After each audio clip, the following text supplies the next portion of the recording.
toutes et à tous, bonjour et bienvenue sur le Media News pour votre bulletin d'information. Les douanes algériennes d'Ain Mochent ont réussi à mettre en échec une tentative d'introduction frauduleuse du Maroc d'une grande quantité de sardines marocaines impropres à la consommation, conservées dans un liquide pour éviter son pourrissement. Cette quantité est estimée à 22 quintaux. L'opération a été menée au niveau de la route nationale 35 reliant Marnia à Tlemcen et Ain Mochent.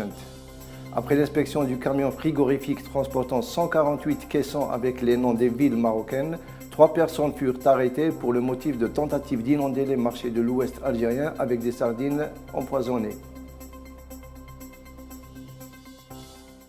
L'envoyé spécial des Nations Unies et de la Ligue arabe en Syrie, Lakhdar Brahimi, a soutenu qu'il est d'accord pour l'instauration de ce qu'il a appelé une nouvelle république dont la nature sera déterminée par les Syriens eux-mêmes.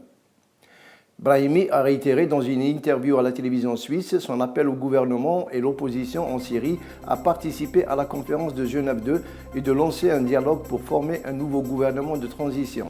L'envoyé spécial des Nations Unies a également appelé les parties en conflit à s'accorder sur un cessez-le-feu afin de faciliter la tenue de la conférence de Genève II qui se tiendra le 22 janvier 2014. Le groupe islamiste Boko Haram a lancé une attaque de grande envergure contre l'armée dans la nuit de dimanche à Maïdougouri, son fief historique dans le nord-est du Nigeria, causant de lourdes pertes matérielles et des dizaines de morts. Selon des habitants, des centaines d'hommes lourdement armés ont attaqué une base militaire des armées de l'air et de terre à proximité de l'aéroport de la ville, mettant hors service des hélicoptères et avions militaires. Il s'agit de l'un des plus importants assauts des insurgés contre l'armée depuis plusieurs mois. Selon le porte-parole du ministère de la Défense, 2 aéronefs ont brûlé et peu de bâtiments de la base sont encore debout, ajoutant que certaines bases militaires ont aussi participé à l'attaque. La coalition des jeunes de l'Intifada Palestine a confirmé que quelques 17 barques transportant 200 militants palestiniens ont participé lundi à une première étape pour briser le blocus maritime de la bande de Gaza en accord avec le syndicat des pêcheurs. Aucune information ne confirme que les forces navales israéliennes ont intercepté ces barques.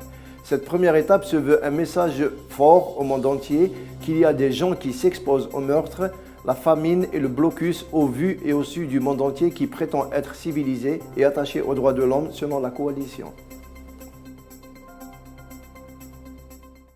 Le nouvel émissaire du Royaume-Uni en Iran, Ajay Sharma, a entamé aujourd'hui mardi sa première visite à Téhéran, une première depuis l'attaque contre l'ambassade britannique il y a 2 ans. Le Royaume-Uni a nommé un chargé d'affaires non résident en Iran, a annoncé le Foreign Office.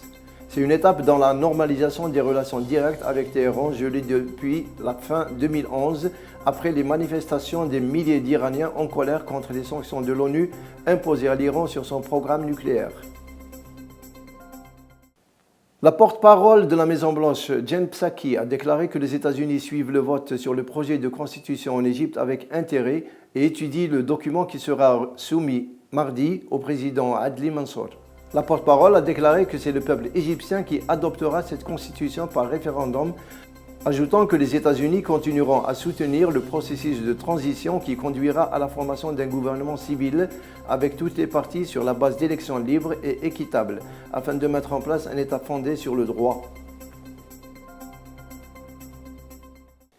Voilà, c'est la fin de notre bulletin. Merci de l'avoir suivi. Excellente journée à vous. Au revoir.